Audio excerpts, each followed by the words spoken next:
The power of your subconscious mind अब तक की एक सर्वाधिक लोकप्रिय ऑडियो है जो ये सिखाती है कि आप अपने विचार की पद्धति को बदल लें तो अपने जीवन में किस प्रकार के आश्चर्यजनक सुधार कर सकते हैं। व्यवहारिक, समझने में सरल तकनीकों और वास्तविक जगत के मामलों का उपयोग करते हुए डॉक्टर जोसेफ मर्फी जीवन के सभी पहलुओं, पैसा, संबंध, नौकरी, खुशी पर अवचेतन मन के व्यापक प्रभावों से पर्दा उठाते हैं और बताते हैं कि आप अपने लक्ष्यों और सपनों को पूरा करने के लिए इसे कैसे लागू कर सकते हैं तथा इसकी शक्ति को सही दिशा दे सकते हैं। इस ऑडियो के माध्यम से डॉक्टर मर्फी सुनने वालों को इस प्रकार के साधन उपलब्ध कराते हैं जिनमें वे अपने अवचेतन मन की अद्भुत शक्तियों को उन्मुक्त कर सकते हैं। कोई भी इसे अपनाकर अपने संबंधों, वित्तीय स्थिति और तंदुरुस्ती सुधार ला सकता है। यदि व्यक्ति एक बार इस अविश्वसनीय रूप से शक्तिशाली बल का उपयोग सीख जाए तो ऐसा कुछ भी नहीं है जिसे वो प्राप्त नहीं कर लेगा। मैंने दुनिया भर में जीवन के विभिन्न क्षेत्रों में स्त्री पुरुषों में चमत्कार होते देखा है। ये चमत्कार आपके जीवन में भी हो सकता है जब आप अपने अवचेतन मन की जादुई शक्ति का प्रयोग करना सीख जाएंगे। ये ऑडियो आपको ये बताने के लिए बनाई गई है कि आपके सामान्य विचार और कल्पनाएं ही सहज रूप में एकाकर होकर आपके भाग्य का निर्माण करती है, क्योंकि आदमी जो अपने अवचेतन मन में सोचता है वैसा ही जीवन में वो बनता है। क्या आपको इन प्रश्नों के उत्तर मालूम है? क्यों एक व्यक्ति दुखी है तो दूसरा सुखी है? क्यों एक व्यक्ति प्रसन्न और खुशहाल है तो दूसरा निर्धन और अभागा है? क्यों एक व्यक्ति भयभीत एवं उतावला है और दूसरा आस्था एवं आत्मविश्वास से लबालब है? क्यों एक व्यक्ति के पास सुंदर एवं आरामदेह घर है और दूसरा गंदी बस्ती में मामूली मकान में रहता है? क्यों एक व्यक्ति जीवन में सफल है और दूसरा असफलता के चक्रव्यूह में पड़ा रहता है? क्यों एक व्यक्ति सफल वक्ता है, लोकप्रिय है और दूसरा सामान्य है जिसे कोई नहीं जानता? क्यों एक व्यक्ति अपने व्यवसाय में दक्ष है, सफलता के पायदान पर खड़ा रहता है और दूसरा जीवन में संघर्ष करता है किंतु जीवन में कुछ नहीं कर पाता? क्यों एक व्यक्ति असाध्य रोग से मुक्ति हो जाता है और दूसरा नहीं हो पाता? क्यों दयालु और धार्मिक लोग मन में अशांत रहते हैं? क्यों शरीर और मन में संताप झेलते हैं? क्यों बदमाश और लपंट एवं नास्तिक लोग जीवन में सफल हो जाते हैं तथा खुशहाल और स्वस्थ रहते हैं? क्यों एक महिला का जीवन खुशियों से भरपूर है और उसकी बहन दुखी एवं निराश जीवन जीती है? क्या आपके चेतन और अवचेतन मन के कार्यकलाप में इन प्रश्नों का कोई उत्तर है? तो मैं बोलना चाहूँगा, हाँ, निश्चित रूप से है। मैं चाहता हूँ कि इस ऑडियो को आप ध्यान से सुनें और इसमें जो बातें बताई गई हैं उन्हें अपने जीवन में लागू करें। मेरा विश्वास है कि जैसे जैसे आप इन सिद्धांतों पर चलना शुरू करेंगे वैसे वैसे आप इस चमत्कारी शक्ति को अपने हाथों में लेने में सफल होते जाएंगे, जो आपको भ्रम, निराशा और विफलता के दलदल से निकाल कर आपको सही मार्ग पर ले जाएगी, आपकी तकलीफों को दूर करेगी, आपके दुख संताप को नष्ट करेगी, आपके शरीर को आपके मन के सभी बंधनों से मुक्त करके आपको उन उन्मुक्त शक्तियों और हर्षो उल्लास के आनंदमय जीवन के मार्ग पर लाकर खड़ी करेगी। खजाना आपके भीतर छिपा है। यदि आप अपने मन की आंखें खोलकर अपने अंदर छिपे असीमित दौलत के खजाने को देखेंगे तो आप पाएंगे कि आपके चारों ओर ये दौलत बिखरी पड़ी है। आपके अंदर सोने की खान है जिसमें से आप जितना चाहें निकाल कर एक शानदार खुशियों से भरपूर जीवन जी सकते हैं। अनेक लोग सोए पड़े हैं क्योंकि वे इस असीमित ज्ञान और असीमित प्रेम से भरी पूरी सोने की खान को नहीं जानते जो उसके अंदर मौजूद है। चुंबक लगा लोहे का एक टुकड़ा अपने भार से 12 गुना भार को आसानी से उठा लेगा। यदि उसमें से चुंबक निकाल दो तो वो एक दिन का भी नहीं उठा पाएगा। इसी तरह दुनिया में दो तरह के लोग होते हैं, एक चुंबक वाले जिनमें विश्वास और आस्था कूट कूट कर भरी होती है, जो जानते हैं कि वे जीतेंगे और सफल होंगे। इसके विपरीत कुछ लोग वे होते हैं जिनमें चुंबक के तत्व नहीं होते, हमेशा भयभीत रहते हैं। उन्हें हर बात में संदेह होता है। वे कहते हैं, हो सकता है मैं सफल हो जाऊं, मैं अपने पैसे खो दूं, लोग मुझ पर हंसे। इस प्रकार के लोग जिंदगी में आगे नहीं बढ़ पाते, क्योंकि यदि वे आगे बढ़ने में डरेंगे तो वही रहेंगे जहां वे हैं। इसलिए चुंबकता वाला व्यक्ति बने और सदियों के रहस्य का आविष्कार करें। सदियों पुराना असाधारण रहस्य। आपके विचार में सदियों पुराना ये रहस्य क्या हो सकता है? क्या परमाणु ऊर्जा, थर्माक्यूलर ऊर्जा, न्यूट्रॉन बम, अंतरिक्ष की यात्रा? नहीं, ऐसा कुछ नहीं। तब क्या है ये असाधारण रहस्य? इसका रहस्य भी असाधारण रूप से आसान है। ये रहस्य अद्भुत एवं जादुई शक्ति है। ये और कुछ नहीं बल्कि आपका अपना अवचेतन मन है, जिसकी कल्पना कोई व्यक्ति नहीं कर पाता। आप अपने अवचेतन मन की छिपी शक्ति से संपूर्ण कर उसे निकालने के तरीकों को सीखकर अपने जीवन को और गतिमान और धनवानों और स्वस्थ और सुखी बना सकते हैं। इसके लिए आपको बाहरी ताकत की जरूरत नहीं है। ये ताकत आपके पास मौजूद है। केवल आपको उसे प्रयोग करने के तरीकों को सीखना है। आपको उसे भली प्रकार समझ लेना है ताकि आप जीवन के विभिन्न कार्यों में उसका प्रयोग कर सकें। जैसे जैसे आप इस ऑडियो को सुनते जाएंगे, आपको आसान उपाय और प्रक्रियाओं को जानने को मिलता रहेगा। आपके मन में वो आवश्यक ज्ञान और समझदारी आ जाएगी। आप में एक नई प्रेरणा जन्म लेगी और आप इस नई शक्ति से अपनी आशाओं एवं सपनों को साकार कर पाएंगे। अपने जीवन को पहले से शानदार, विशाल, धनी और उत्तम बनाने के लिए आज से ही फैसला कर लें कि आपके अवचेतन मन की गहराई में असीमित ज्ञान, असीमित शक्ति और उन सभी वस्तुओं का असीमित खजाना छिपा है जो विकास और अभिव्यक्ति के लिए इंतजार कर रहा है। आपके मन की इन शक्तियों को पहचानने का काम आज से ही शुरू करें। आप देखेंगे कि ये शक्तियां अपना काम अपने आप करना शुरू कर देंगी। आपके अवचेतन मन में मौजूद असीमित ज्ञान हर जगह, हर पल, हर समय आपको वो सब बता सकता है जो आप जानना चाहेंगे, बशर्ते आप अपना दिमाग खुला रखेंगे और उसे ग्रहण करेंगे। आपको नए विचार और नई कल्पनाएं मिल सकती हैं जिनसे आप नए आविष्कार, नई उपलब्धि प्राप्त कर सकते हैं, पुस्तक और नाटक लिख सकते हैं। इसके अतिरिक्त आपके अवचेतन मन का असीमित ज्ञान और ऊर्जा किसी मौलिक प्रवृत्ति का असाधारण ज्ञान भी दे सकती है। ये आपको सामने जीवन की चरम उपलब्धि और आस्थान के लिए नया मार्ग प्रशस्त कर सकती है। अपने अवचेतन के विवेक से आप अपने जीवन के आदर्श सभी के साथ साथ व्यवहार में सहयोगी या जोड़ीदारी को आकर्षित कर सकते हैं। इसके उपयोग से आपको आपके घर का उचित खरीदार मिल सकता है। आपको अपने चाह के अनुरूप धन प्राप्त हो सकता है, जिसके आधार पर आप अपनी इच्छा अनुसार जहां जाना चाहते हैं जा सकते हैं। जो खरीदना चाहें खरीद सकते हैं, जो करना चाहते हैं कर सकते हैं। इस छिपे खजाने में जिसमें विचार है, उपलब्धियां हैं, शक्ति है, प्रकाश है, प्यार और सौंदर्य है, जानने का आपका अधिकार है। हालांकि ये दिखाई नहीं देता, किंतु इसकी शक्तियां अपार है, प्रबल है। आपके अवचेतन मन में अपनी प्रत्येक समस्या के समाधान के साथ साथ प्रत्येक घटना का कारण भी मिलेगा। छिपी हुई शक्तियों और विवेक को निकालकर अपने अधिकार लेकर आप भरपूर उत्साह के साथ एक सुखी जीवन का संसार बसा सकते हैं। मैंने अवचेतन मन से अशक्त और अयोग्य व्यक्तियों को एक बार फिर शक्तिशाली, मजबूत और योग्य बनकर दुनिया के सभी खुशियां, स्वास्थ्य और प्रफुल्लित जीवन जीते देखा है। आपके अवचेतन मन में एक जादुई शक्ति है जो विचलित मस्तिष्क और अस्वस्थ मन को एक बार फिर से स्वस्थ करके आपके सभी प्रकार के भौतिक और शारीरिक अवरोधों को बड़ी सरलता से दूर कर देगी। कार्य प्रणाली के आधार की आवश्यकता। किसी भी क्षेत्र में पर्याप्त प्रगति एक विशिष्ट कार्य प्रणाली के आधार के बिना संभव नहीं होती है। अर्थात आप भी कर सकते हैं। आप भी अपने अवचेतन मन को संचालित करने में दक्ष बन सकते हैं। आप इसके सिद्धांतों की शक्तियों को अपने ज्ञान के आधार पर अपने विशिष्ट कार्यों तथा अपने अभिष्ट लक्ष्यों के अनुरूप उपयोग करके अपने जीवन को सफल बना सकते हैं। मैं आपको बताना चाहता हूं कि हाइड्रोजन के 2 एटम के परिणाम में यदि एक एटम ऑक्सीजन मिला दी जाए तो वो पानी बन जाता है।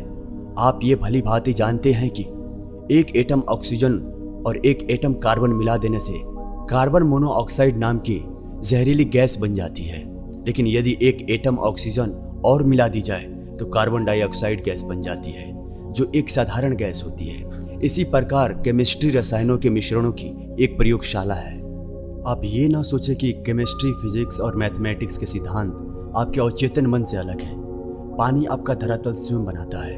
ये एक सिद्धांत है जिसे सभी जानते हैं और स्वीकार भी करते हैं, और सभी जगह ये देखने को भी मिलता है। एक और उदाहरण लेते हैं। लोहा गर्म किए जाने पर फैलता है। ये एक सत्य है जो किसी भी समय, किसी भी स्थिति में पाया जाता है। आप लोहे के टुकड़े को गर्म करो, वो बढ़कर फैलेगा, चाहे वो चीन में हो या इंग्लैंड में या फिर भारत में हो। ये एक सार्वभौमिक सच्चाई है कि तत्व गर्म किए जाने पर फैलता है। ये भी एक सार्वजनिक सच्चाई है कि आप अपने अवचेतन मन में जो प्रभाव डालेंगे वो अंतरिक्ष के चित्रपट पर एक शर्त, अनुभव और परिणाम के रूप में अभिव्यक्त होता है। आपकी प्रार्थना का परिणाम मिलता है क्योंकि आपका अवचेतन मन सिद्धांत है, और सिद्धांत का मतलब है एक वस्तु की कार्यविधि या वस्तु के चलायमान होने का तरीका। उदाहरण के लिए बिजली के सिद्धांत को लेते हैं। वो ऊपर से नीचे की ओर दौड़ता है। जब आप बिजली का इस्तेमाल करते हैं तो आप उसके सिद्धांत को नहीं बदलते, लेकिन प्रकृति के सहयोग से आप अद्भुत आविष्कार और नई नई खोज करते हैं, जिनके परिणाम स्वरूप मानवता को अनगिनत लाभ पहुंचाए जाते हैं। आपका अवचेतन मन सिद्धांत है जो आस्था के नियम के अनुकूल चलता है। आपको पता होना चाहिए कि आस्था क्या है, वो क्यों काम करती है और कैसे काम करती है। बाइबल में ये बड़े आसान, स्पष्ट और सुंदर तरीके से बताया गया है कि कोई विश्वास के साथ पहाड़ से कहे कि हटो और समुद्र में जा गिरो, तो उसके अपने हृदय में कोई संदेह नहीं रहता, बल्कि उसे विश्वास होता है कि उसने जो कहा वो पूरा होगा। उसे वो सब कुछ मिलेगा जो वो कहेगा। आपके मन का नियम आस्था का सिद्धांत है।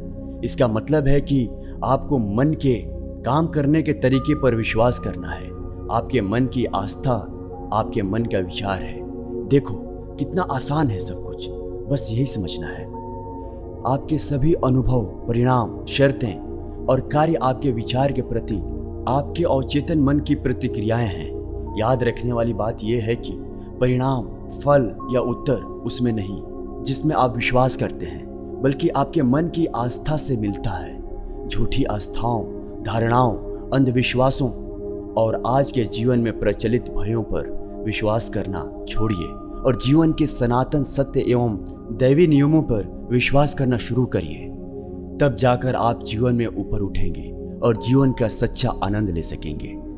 जो व्यक्ति इस ऑडियो को सुनकर इसमें दिए गए अवचेतन मन के वैज्ञानिक सिद्धांतों को अपने जीवन में लागू करेगा, वो अपने लिए और दूसरों के लिए वैज्ञानिक एवं प्रभावपूर्ण रूप से प्रार्थना कर पाएगा।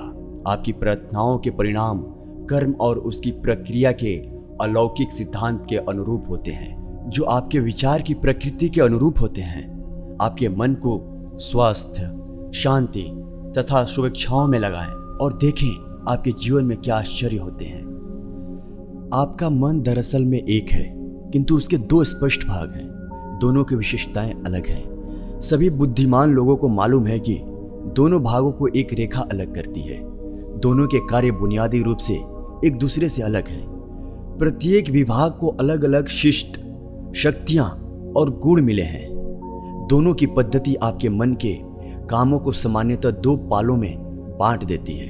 एक उद्देश्य मूलक मन, दूसरा व्यक्ति मूलक मन, चेतन मन और अचेतन मन।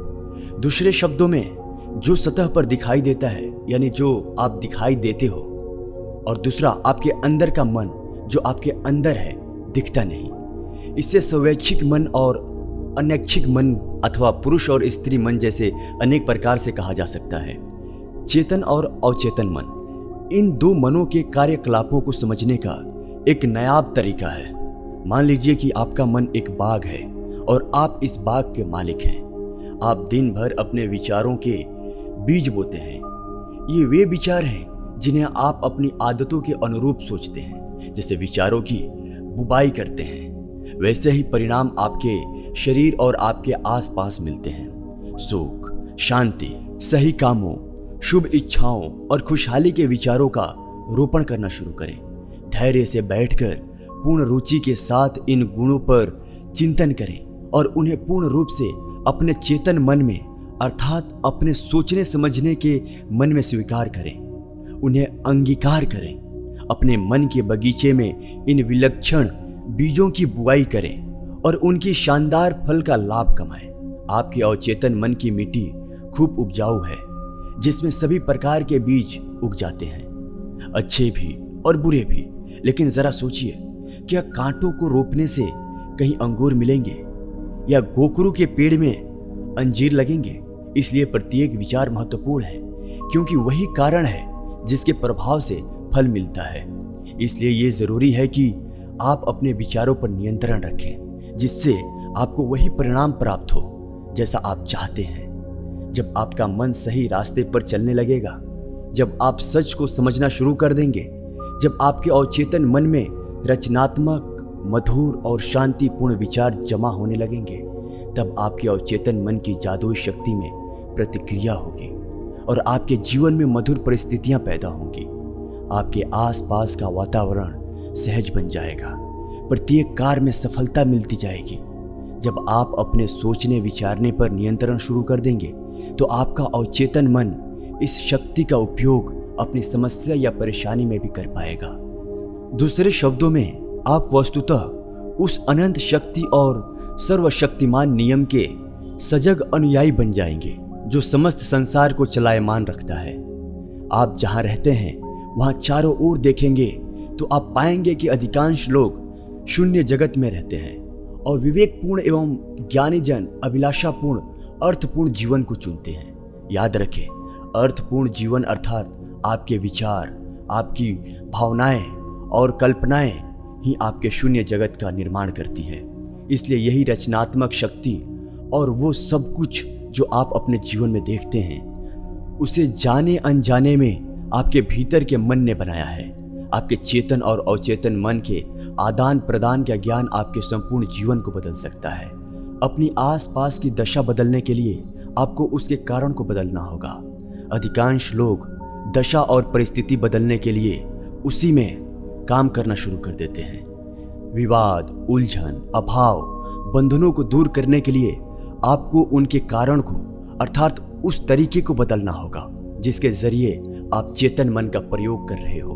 दूसरे शब्दों में, जिस दिशा में आप सोच रहे हैं और मन का प्रयोग कर रहे हैं, उसे बदलना होगा। आप असीमित दौलत के अथाह सागर में रह रहे हैं। आपका अवचेतन मन आपके विचार के प्रति बहुत नाजुक है, तुरंत सक्रिय हो जाता है। आपके विचार ही वो शक्ति पुंज हैं जिसके माध्यम से आपके अवचेतन की अपरिमित बुद्धि, ज्ञान, महत्वपूर्ण शक्तियां और ऊर्जाएं निर्गत होती हैं। एक समय था जब प्रसिद्ध गायक कैरुसो को मंच पर जाने से डर लगता था। पहली बार जब वो मंच पर गए तो उनका गला डर से अवरुद्ध हो गया, उनका चेहरा पसीने से तरबतर हो गया और उसी स्थिति में उन्हें मंच से उतर जाना पड़ा। वो शर्म और घबराहट से मंच के पीछे चले गए। वो सोचने लगे, लोग हंस रहे होंगे। मैं गाने गया था पर गा नहीं सका। तब उसने स्टेज के पीछे खड़े लोगों के बीच चिल्लाकर कहा, डर मेरे मैं का गला घोंटना चाहता हूं।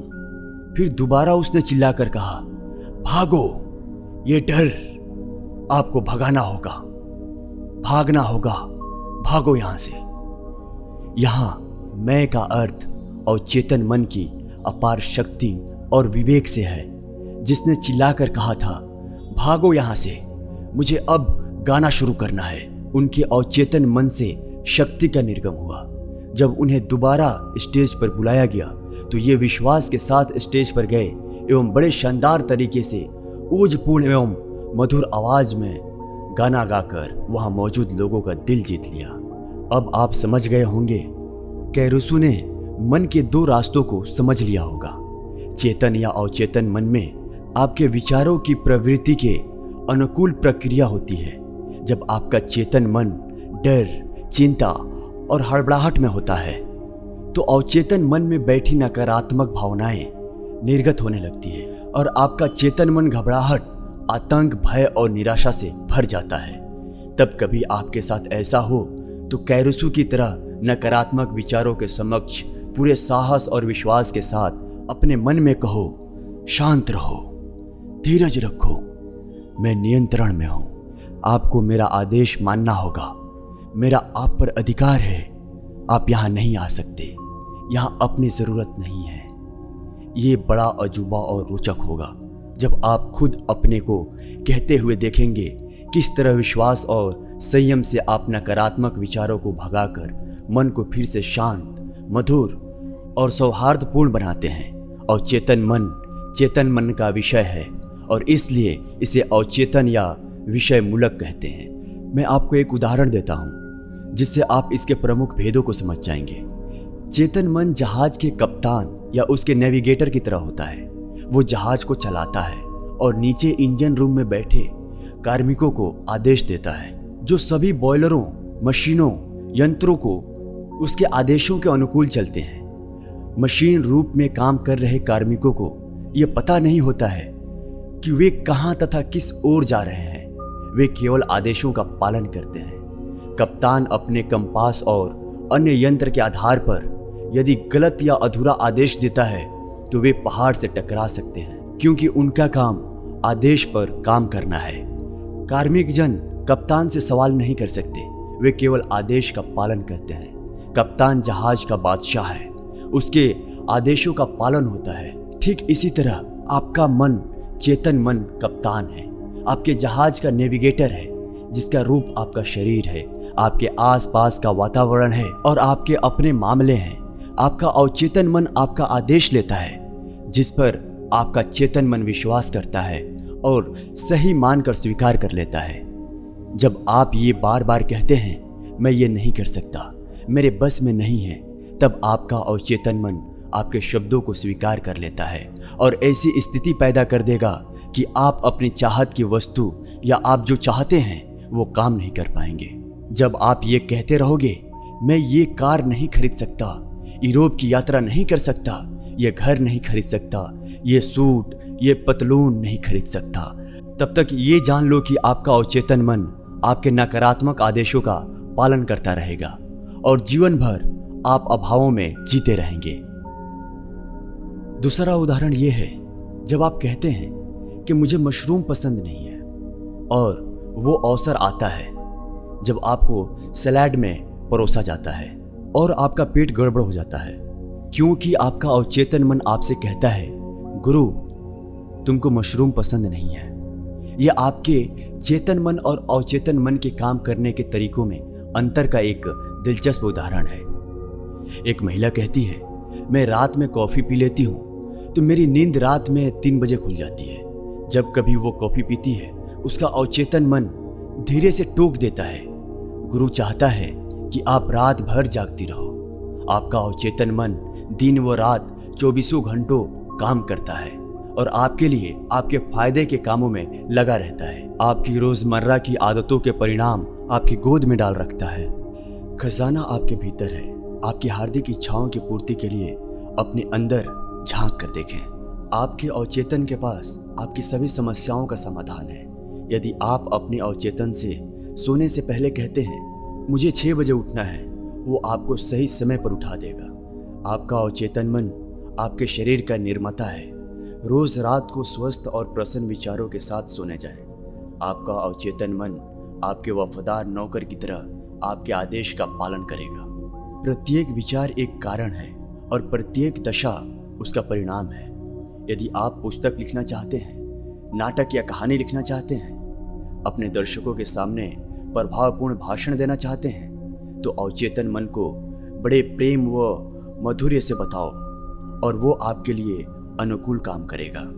आप जहाज चलाने वाले कप्तान जैसे हो, उसे आपको सही आदेश देने चाहिए और इसी प्रकार आपको भी अपने अवचेतन मन को, जो आपके सभी अनुभव को नियंत्रित करके चला है, सही आदेश देने चाहिए। मेरे बस में नहीं या मैं नहीं कर सकता जैसे नकारात्मक शब्द का प्रयोग कभी ना करें। आपका अवचेतन मन आपके शब्दों को ज्यों का त्यों ले लेगा और देखेगा कि आपके पास कभी पैसा ना रहने पाए या आप में कुछ करने की क्षमता न रहने पाए। प्रतिज्ञा करें, मैं अपने अवचेतन मन की शक्तियों के माध्यम से सभी का काम कर सकता हूँ। जीवन का नियम ही आस्था का नियम है। आपके मन का विचार ही आस्था है। नुकसानदेह और दुखदायी बातों में विश्वास ना करें। आपको संपन्न और मजबूत बनाने, आपको प्रेरणा देने, आपका उपचार करने वाली अवचेतन मन की शक्तियों पर विश्वास जमाओ। अपनी आस्था के अनुकूल आप बनेंगे। अपने विचारों को बदलेंगे तो आपकी किस्मत बदलेगी।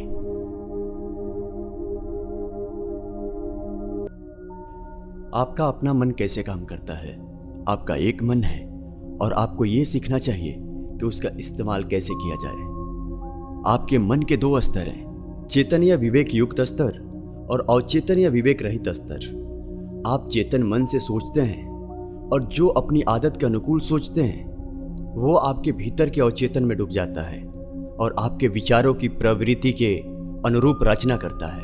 आपका अवचेतन मन अपनी भावनाओं का धरातल है और यही रचनात्मक मन है। यदि आप अच्छा सोचते हैं तो शुभ अच्छा आएगी, यदि आप बुरा सोचते हैं तो बुराई आएगी। इसी प्रकार आपका मन काम करता है। याद रखने की महत्वपूर्ण बात यह है कि एक बार अवचेतन एक विचार को स्वीकार कर लेता है तो उस पर काम करना शुरू कर देता है। यह दिलचस्प और गूढ़ सत्य है कि अवचेतन मन के नियम अच्छे और बुरे दोनों विचारों पर समान रूप से काम करता है। यह नियम नकारात्मक ढंग से प्रयोग किया जाता है तो उसका परिणाम असफलता, निराशा और दुख होता है। और जब आपके विचार प्रेमपूर्ण एवं सौहार्दपूर्ण तथा रचनात्मक होते हैं तो आपको स्वस्थ, सफल जीवन और खुशहाली मिलती है। जब आप सही दिशा में सोचना और एहसास करना शुरू कर देंगे तो मन की शांति और स्वस्थ जीवन मिलेगा। जो कुछ आप मन और वचन से सच मानेंगे, आपका अवचेतन मन उसे स्वीकार करके उसे आपके अनुभव में लगा देगा। आप उसका अनुभव करेंगे। आपके लिए केवल ये ज़रूरी है कि आपका अवचेतन मन आपके विचारों को स्वीकार कर ले। आपके अपने अवचेतन मन का नियम ही आपके लिए अच्छा, स्वस्थ, शांति अथवा जो पद आप प्राप्त करना चाहते हैं वो आपके सामने प्रस्तुत कर देगा। आप आदेश का निर्णय देते हैं और आपका अवचेतन मन वो विचार जो उसे दिया गया है आपके सामने पूरी निष्ठा से प्रस्तुत कर देगा। आपके मन का नियम ये है, आपको अपने अवचेतन मन से उन विचारों या चिंतन का प्रतिरूप या प्रतिफल मिलेगा जो आप अपने चेतन मन में रखते हैं। मनोवैज्ञानिकों और मनोचिकित्सकों ने साबित किया है कि जब विचार आपके अवचेतन मन को प्रेषित किए जाते हैं उनकी छाप मस्तिष्क के पटल पर आ जाती है। जैसे कि आपका अवचेतन मन किसी विचार को स्वीकार करता है, वो तुरंत उसे मूर्तिमान करना शुरू कर देता है। वो विचारों से मिलकर काम करता है और आपके उस ज्ञान का पूरा प्रयोग करता है जो आपने जीवन भर एकत्र किया है। वो इसके लिए आपके भीतर मौजूद अनंत शक्ति, ऊर्जा और विवेक का प्रयोग करता है। वो अपना काम कराने के लिए प्रकृति के सभी सिद्धांतों को प्रयोग में लेता है। कभी कभी वो अपनी समस्याओं का समाधान तुरंत कर देता है, किंतु कभी ऐसा भी होता है कि उसे काम पूरा करने में कुछ दिन, कुछ सप्ताह और भी देर हो सकती है, किंतु वो काम करके ही रहता है। आखिर ये चेतन मन और अवचेतन मन दोनों में क्या डिफरेंस है? आपको ये याद रखना चाहिए कि ये दोनों अलग अलग मन नहीं है। ये केवल 2 क्षेत्र हैं जिसका कार्यकलाप अलग है, लेकिन मन एक ही है। आपका चेतन मन विवेकशील है, अर्थात हर चीज का कारण जानना चाहता है। यही क्षेत्र है जो आपकी चाहत का चुनाव करता है। उदाहरण के लिए, आप पुस्तक चुनते हैं, अपना घर चुनते हैं और अपना जीवन साथी चुनते हैं। आप सारे तर्क वितर्क चेतन मन से करते हैं। दूसरी ओर आपके किसी प्रयास के बगैर आपका हृदय स्वतः धड़कता रहता है और पाचन क्रिया, रक्त प्रवाह और सांस बराबर चलता रहता है। यह सब आपका अवचेतन मन एक स्वतंत्र प्रक्रिया के माध्यम से चलाए रखता है, जिस पर आपके चेतन मन का कोई नियंत्रण नहीं होता। आपका अवचेतन मन वो सब स्वीकार कर लेता है जिसकी छाप उस पर पड़ती है या वो जिस पर आप विश्वास करते हैं। वो चेतन मन की तरह कारण या प्रश्न नहीं पूछता, नहीं आपसे कोई तर्क करता है। वो मिट्टी की तरह है जो सभी प्रकार के बीज स्वीकार कर लेता है। अच्छा हो या बुरा, उसे कोई फर्क नहीं पड़ता। आपके विचार हमेशा सक्रिय रहते हैं। हो सकता है उन बीजों में आपकी पसंद जुड़ी हो। नकारात्मक एवं विध्वंसात्मक विचार आपके अवचेतन मन में लगातार नकारात्मक रूप से काम करते रहते हैं और एक समय बाद आपके अनुभवों में दिखाई देने लगते हैं। आप बुरे कामों में फंस जाते हैं। याद रखें, आपका अवचेतन मन ये नहीं बताता कि आपके विचार अच्छे हैं या बुरे। सच्चे हैं या झूठे, उसका ये काम नहीं है। वो तो जो आप लाते हो, अर्थात जो विचार या सुझाव आप स्वीकार करते हैं, आप चुनते हैं, उसे स्वीकार कर अपना काम शुरू कर देता है। उदाहरण के लिए, यदि आप अपने होशो हवास में कुछ अच्छा या सही सोचते हो लेकिन वो झूठा है, तो भी आपका अवचेतन मन उसे सही मानकर स्वीकार कर लेगा और उसी के अनुसार काम करेगा, क्योंकि आपके चेतन मन ने उसे सही माना है। मनोवैज्ञानिकों और अन्य लोगों की ओर से अनेक परीक्षणों में यह पाया गया है कि आदमी हिप्नोटिक स्टेज या सुषुप्ता अवस्था में चुनाव और तुलना नहीं कर पाता, जो कि एक आवश्यक तार्किक प्रक्रिया है। उसमें वो क्षमता नहीं होती। परीक्षणों में ये बार बार स्पष्ट हुआ है कि आपका अवचेतन मन कोई भी सुझाव स्वीकार करेगा, चाहे वो झूठा ही क्यों ना हो। एक बार स्वीकार करने के बाद वो सुझाव के अनुकूल ही काम करेगा। आपका अवचेतन मन आपका सुझाव कितनी आसानी से स्वीकार कर लेता है, इसका एक दिलचस्प उदाहरण है। मनोवैज्ञानिक में हिप्नोटिक स्लीप या सुषुप्ता अवस्था है, जिसमें एक मनोवैज्ञानिक अपने एक रोगी को सुझाव देता है कि वो नेपोलियन बोनापार्ट है या वो बिल्ली या कुत्ता है। वो व्यक्ति उन्हीं के अनुकूल व्यवहार करने लगेगा। उसका व्यक्तित्व कुछ समय के बाद बदल जाएगा। वो उसी पर विश्वास करेगा जो उसका डॉक्टर कह रहा है। एक दक्ष मनोचिकित्सक अपने एक छात्र को हिप्नोटिक स्लीप अर्थात मूर्छा अवस्था में ले जाकर उससे कहे कि उसकी कमर में दर्द हो रहा है। दूसरे छात्र से कहे कि उसकी नाक से खून बह रहा है। तीसरे से कहे कि वो संगमरमर की मूर्ति है। चौथे से कहे कि आप सर्दी से कांप रहे हो, टेम्परेचर 0 से नीचे है। आप देखेंगे कि प्रत्येक छात्र उसी सुझाव पर काम करके वैसा ही व्यवहार कर रहा है जो उसे दिया गया है। उन सभी छात्रों के वर्तमान का वातावरण से कोई सरोकार नहीं होता, क्योंकि वो सुझाव में नहीं है। ये साधारण सुझाव आपको स्पष्ट करेंगे कि आपके चेतन तार्किक मन और अवचेतन में जो अवैयक्तित्व है, चुनाव शून्य है और उस सब को सही मानकर स्वीकार कर लेता है जो आपका चेतन मन सही और स्वीकार करके उसे देता है। इसलिए ये महत्वपूर्ण है कि चुनाव करते समय ऐसे विचार, चिंतन, भावनाएं, तर्क और आधार चुने जाएं जो कल्याणकारी हो, उपचार कर सके, प्रेरणा दे सके और आपके हृदय को आनंदित करे। आपका अवचेतन मन कभी कभी उद्देश्य सूचक के नाम से भी जाना जाता है, क्योंकि ये बाहरी दुनिया का काम काज देखता है। उद्देश्य सूचक मन का माध्यम आपकी पांचों इंद्रियां हैं। दैनिक जीवन की बातों, अपनी आसपास की समस्याओं के संबंध में उद्देश्य सूचक आपका मार्गदर्शक और निर्देशक होता है। आपका ज्ञान पांचों इंद्रियों के जरिए होता है। आपका मन देखकर, अनुभव करके और जानकारी लेकर ज्ञान प्राप्त करता है। जैसे कि मैंने पिछले ऑडियो में बताया है कि उद्देश्य सूचक मन का महत्वपूर्ण काम तर्क करके समझना है। मान लीजिए कि मुंबई आने वाले हजारों यात्रियों में से आप भी एक हैं।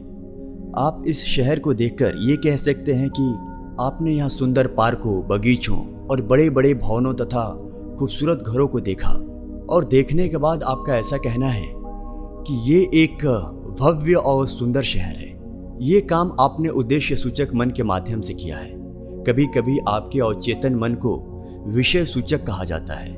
आपका विषय सूचक मन आपके आसपास के वातावरण को 5 इंद्रियों को छोड़कर एक दूसरे माध्यम से देखता है, जिसे अंतर ज्ञान अर्थात आत्मिक ज्ञान या छठे इंद्रिय भी कहते हैं। ये अपनी भावनाओं, संवेदनाओं के अतिरिक्त अपनी स्मृतियों का स्टोर हाउस है।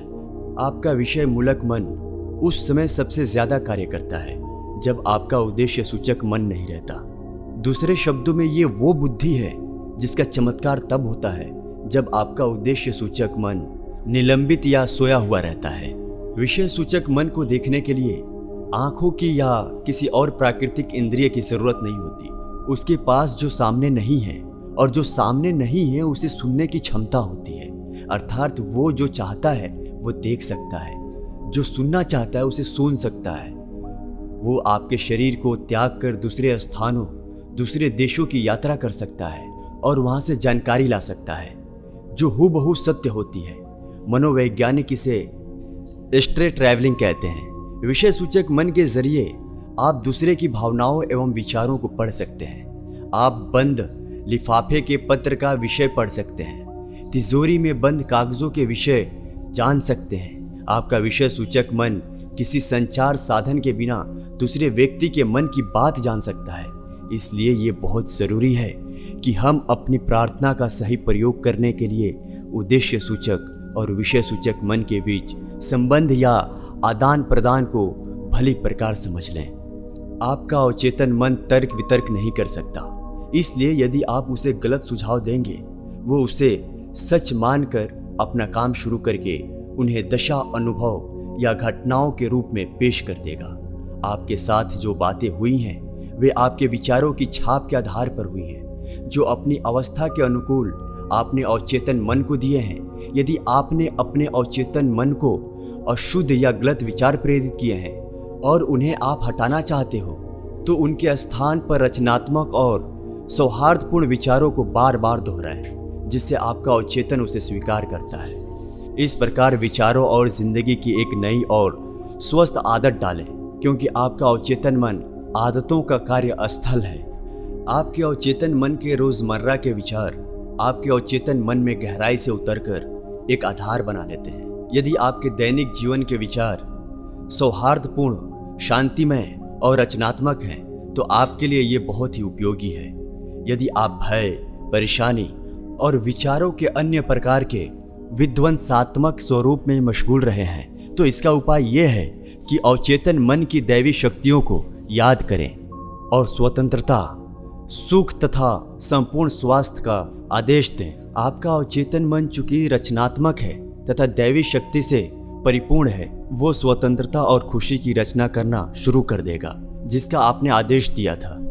अब तक आप जान चुके होंगे कि आपका चेतन मन आपके दरवाजे पर खड़ा चौकीदार है और उसका पहला काम आपके अवचेतन मन की झूठे प्रभावों से रक्षा करता है। आप अब मन के बुनियादी नियमों में एक नियम को जान चुके हैं। आपका अवचेतन मन सुझाव को तुरंत ग्रहण कर लेता है और आप जानते हैं कि आपका अवचेतन मन तुलना नहीं कर सकता, विपरीत नहीं सोच सकता, न तो वो तर्क कर सकता है और न ही खुद अपने से सोच पाता है। अंतिम क्रिया आपका चेतन मन करता है। अवचेतन मन केवल चेतन मन की ओर से प्रेषित प्रभाव की प्रतिक्रिया स्वरूप काम करता है। वो अपने काम में कोई परिवर्तन नहीं करता। सुझाव की शक्ति कितनी प्रबल होती है, इसका एक बहुत ही अच्छा उदाहरण मैं आपको देने जा रहा हूँ। मान लें कि आप पानी के जहाज में यात्रा कर रहे हैं और आपको वहां पर एक डरपोक जैसा दिखने वाला यात्री दिखाई देता है।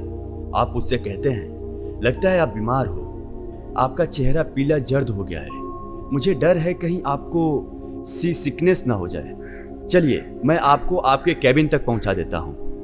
यात्री सचमुच में पीला पड़ने लगता है। आपका सी सिकनेस का सुझाव उसके डर में मिल जाता है। वो आपका सहारा लेकर अपने कैबिन में लेट जाता है और वहां आपका नकारात्मक सुझाव अपना कमाल दिखाना शुरू कर देता है, क्योंकि उस यात्री ने आपके सुझाव को स्वीकार कर लिया और सच में वो कारगर होने लगता है। ये सच है कि एक सुझाव की प्रतिक्रिया विभिन्न लोगों में अपने अवचेतन मन की अवस्थाओं के अनुकूल विभिन्न होती है।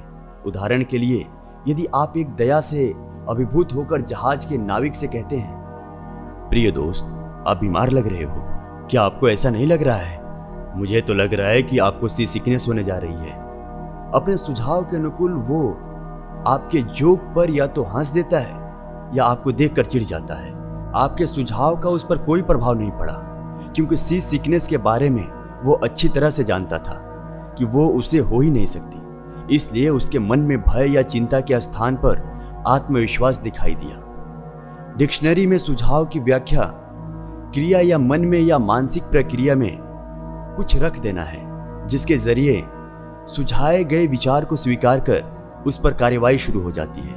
आपको याद रखना है कि कोई भी सुझाव अवचेतन मन में चेतन मन की स्वीकृति के बिना कुछ भी नहीं रख सकता। दूसरे शब्दों में, चेतन मन वो शक्ति है जो किसी भी सुझाव को रद्द कर सकती है।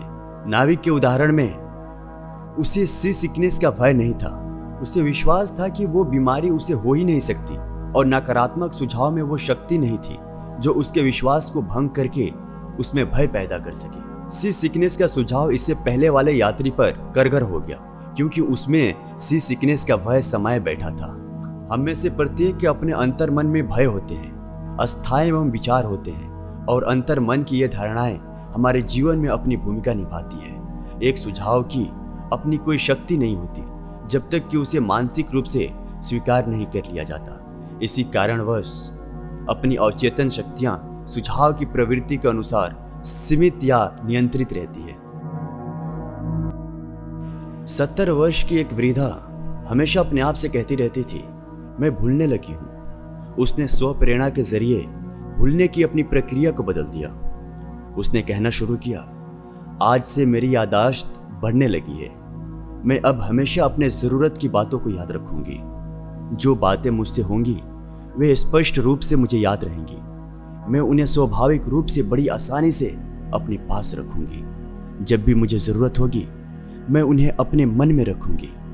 मेरी याद दिन पर दिन बढ़ रही है और बहुत शीघ्र पहले से अच्छी हो जाएगी। 3 सप्ताह के प्रयास के बाद उसकी स्मृति सामान्य हो गई, जिससे उसका जीवन खुशनुमा हो गया। आइए जानते हैं कि कैसे उसने अपने भयंकर क्रोध को वश में किया।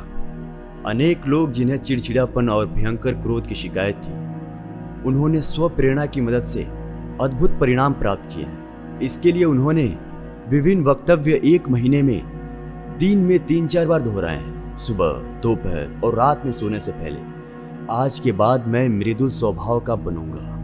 मेरे मन में सुख और आनंद डेरा जमाएंगे। जीवन की खुशियां मेरे पास होंगी। दिन प्रतिदिन लोग मुझे पसंद करेंगे। मेरी समझ बढ़ेगी। मेरे चारों ओर खुशियां हैं। मैं प्रेम और माधुर्य का केंद्र बन गया हूँ। खुशियां हरदम साथ रहती है। मेरा स्वभाव बदल गया है। मैं बहुत खुश हूँ। मैं सबका आभारी हूँ। बचपन से हम में से अधिकांश लोगों को अनेक नकारात्मक सुझाव दिए जाते रहे हैं। इससे बचने के उपाय से अनजान होने के कारण स्वाभाविक रूप से हम इन्हें ग्रहण करते आए हैं। कुछ नकारात्मक सुझाव इस प्रकार हैं। आप नहीं कह सकते, आप कभी किसी लायक नहीं होंगे, आपको चांस नहीं मिलेगा, आप पूरी तरह गलत हो, कोई फायदा नहीं है, आप कौन हो कोई मायने नहीं रखता, बल्कि आप किसे जानते हो मायने रखता है। दुनिया का पतन हो रहा है, क्या फायदा, किसी को कोई मतलब नहीं, इतनी मेहनत करना बेकार है। आप अब बूढ़े हो गए हो, हालत और बिगड़ती जा रही है। जीवन एक कारावास है, प्यार कौन करता है, आप जीत ही नहीं पाओगे, जल्दी आपका पैसा उड़ जाएगा, सावधान रहो, बीमारी आप पर हमला करेगी, आप किसी पर भी विश्वास नहीं कर सकते। इस तरह की बहुत सारी बातें आपने सुनी होगी। एक वयस्क होने के बाद जब तक आप रचनात्मक स्वप्रेरणा का प्रयोग नहीं करोगे, जो आपके दिमाग को बदल सकती है, तब तक आप पर पूर्व में पड़े प्रभाव आपके व्यवहार के तरीकों को बदलकर आपके निजी और सामाजिक जीवन में गड़बड़ी पैदा करके आपकी अच्छी आदतों के विकास में कठिनाई पैदा करते रहेंगे। अखबार उठाकर देखिए, आपको दर्जनों समाचार मिल जाएंगे जो आपके दिमाग में खालीपन, भय, चिंता, परेशानी और आने वाले खतरे की आशंकाओं के बीज बो सकते हैं। अगर आप इसे स्वीकार करते हैं तो भय की चिंता आपके जीवन में रहने की अभिलाषा समाप्त कर देगी। ये जानते हुए कि आप अवचेतन मन को रचनात्मक सुझाव दे सकते हैं, आप इन सभी नकारात्मक सुझावों का निराकरण कर सकते हैं। लोग जो नकारात्मक सोच देते हैं उन्हें आप नियमित रूप से चेक करते रहें। आपको बाहर से किसी विध्वंसकारी सुझाव से प्रभावित होने की जरूरत नहीं है। हम सभी ने इन्हें बचपन में और किशोरावस्था में झेला है। अगर आप याद कर सकते हैं तो याद करें कैसे आपके माता पिता ने, रिश्तेदारों, अध्यापकों और सहयोगियों तक ने नकारात्मक अभिलाषा चलाने में सहयोग दिया है। अब उन सब के बारे में अगर आप सोच कर देखोगे तो आपको पता चलेगा कि वो सब एक प्रोपोगंडा था, जिसका उद्देश्य आप पर नियंत्रण रखना था या आप में भय पैदा करना था। ये बाहरी स्वप्रेरणा का चक्र हर घर, दफ्तर, कारखाने और क्लब में चलता है, जिसके पीछे स्वार्थ है। सुझाव देने वाले चाहते हैं कि आप वैसा सोचें, उस प्रकार काम करें जिनमें उनको लाभ हो। अब मैं आपको बताऊंगा कैसे एक सुझाव ने एक व्यक्ति की जान ले ली। मेरा एक मित्र तांत्रिक से मिला। उसने मेरे मित्र को बताया कि उसका हृदय रोगी हो चुका है और कहा कि अगली अमावस्या के बाद उसकी मृत्यु हो जाएगी। उसने अपने घर वालों को इस भविष्यवाणी के बारे में बताना शुरू किया और अपनी वसीयत तैयार करवा ली। इस शक्तिशाली सुझाव ने उसके अवचेतन मन में प्रवेश कर लिया था। मेरे मित्र ने मुझे यह भी बताया कि वो तांत्रिक तंत्र की विभिन्न ताकतों में सिद्धस्त माना जाता है और वो एक व्यक्ति को हानि या लाभ दोनों पहुंचाने की क्षमता रखता है। तांत्रिक की भविष्यवाणी के अनुरूप मेरा मित्र मर गया। ये जाने बगैर कि अपनी मौत का जिम्मेदार वो खुद था। मैं समझता हूँ हम में से अनेक ने इसी प्रकार मूर्खतापूर्ण, हास्यास्पद एवं अंधविश्वास की कहानियां सुनी होंगी। हमारा अवचेतन मन कैसे काम करता है, इसकी जो जानकारी हमें है उसके आधार पर हम देखेंगे कि मेरे मित्र के साथ क्या हुआ। आदमी चेतन मन अर्थात तर्क प्रधान मन जो कुछ भी विश्वास करता है और चेतन मन उसे स्वीकार कर सकारात्मक काम करता है। मेरा मित्र जब उस तांत्रिक से मिलने गया तो खुश था, स्वस्थ और मजबूत था। तांत्रिक ने बहुत सकारात्मक सुझाव दिया जिसने उसे स्वीकार कर लिया। वो भय से आतंकित हो गया और बार बार यही सोचता रहा कि अमावस्या के बाद वो मर जाएगा। उसने सबको बताना शुरू कर दिया और अपने अंत का इंतजाम भी कर लिया। ये प्रक्रिया उसके दिमाग की ही उपज थी, उसकी अपनी धारणा थी। वो अपने आप मृत्यु को ले आया या स्वयं अपने शरीर का अंत कर दिया और इसका जिम्मेदार खुद उसका डर था। वो अपनी आशा के अनुकूल मृत्यु का इंतजार कर रहा था। वो तांत्रिक जिसने मृत्यु की भविष्यवाणी की थी वो ढोंगी था। उसके पास कुछ लाल पीले पत्थरों को जोड़कर तांत्रिक शक्ति का नाम की कोई चीज नहीं थी। उसके सुझावों में रचना करने का, संहार करने की कोई शक्ति नहीं थी। यदि मेरा मित्र अपने मन के नियम जानता होता तो वह पूर्ण रूप से तांत्रिक के नकारात्मक सुझाव को रद्द कर देता। उसके सुझावों पर कोई ध्यान नहीं देता क्योंकि वो जान गया होता कि वो अपने विचारों और भावनाओं के अधीन है। उसको सुरक्षा प्रदान करने के लिए उसके विचार इस्पात के कवच के मानिंद हैं जिस पर भविष्यवाणियां टकराकर टूट जाया करती हैं। यदि उसे अपने मन से बात करने का तरीका पता होता तो वो नकारात्मक सुझावों को रद्द करके आज तक जीवित और सुरक्षित रहता। बाहर के सुझावों में अपनी कोई शक्ति नहीं होती। उन्हें शक्ति आपके विचारों से मिलती है। आपको अपनी मानसिक स्वीकृति देनी पड़ती है, तब जाकर वे आपके बनते हैं और आप वैसा ही सोचने लगते हैं। याद रखें, आपके पास चुनने की क्षमता है। आप जीवन स्वयं चुनो, अपना स्वस्थ स्वयं चुनो, अपना प्यार स्वयं चुनो।